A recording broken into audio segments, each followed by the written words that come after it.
तो नमस्कार प्रणाम भैया। आप देख रहा बानी हमारा पीछे जो तीन को खूबसूरत जोड़ी है खड़ा बा।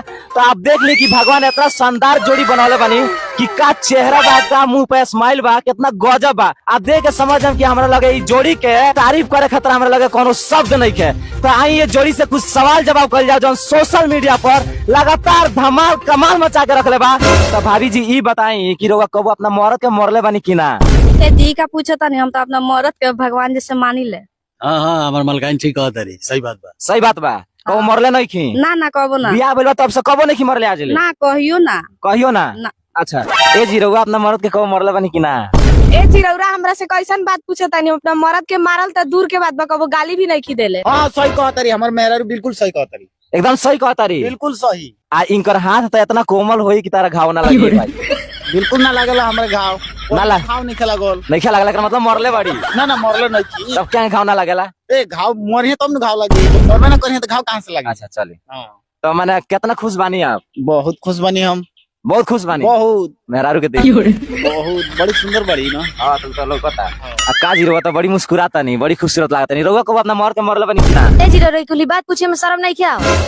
इमे शर्म कौन? मेहरारू अपना मरद के ना मारे? सब के हमरा का करे, हम नहीं खिन मरले तो हम अपने न जानता नहीं। कबो नहीं मरले ना हम काहे मारे मुहा के, वो हमरा से बहुत प्यार करे, हम काहे मारे?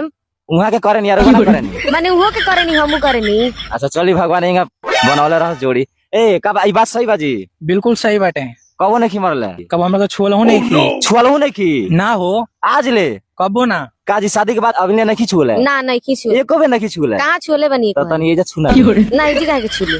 तरुआ लोग केतनो झूठ बोले हम लोग, लेकिन सच्चाई छुपेला ना। तो सही बताइले कबो नहीं लोग मरले? ना नहीं किसे मरले। हम के औरियो से पूछ सकत नहीं? जान जाई पूछ लेम। पूछ लेम नु। हां पूछ।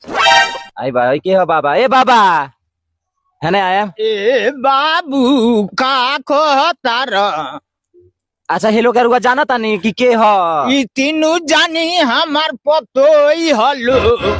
ई तीनों जना और पतो हलो? हाँ आई तीनों जना और आई तीनू जाना हमार बेटा हलो। पता हलो? हाँ तो ये लोग से पूछनी है कि ई बताई लोग कि अपना मरद के कबो मरले बानी लोग कि ना? तो ई तीनों जना कहता ली लोग आपके पतो है कि हमनी के कबो नहीं से मरले। तो रउआ बताई का ई बात सच बा कि झूठ बा? ए बाबू ई झूठ बोला तारी संतीनू। झूठ बोलता लो नु? हाँ रउआ बताई सच्चाई कब आई है ना? तनी कैमरा में आई तो बढ़िया से हे खड़ा हो की, हे खड़ा हो की सच सच बताया मैं।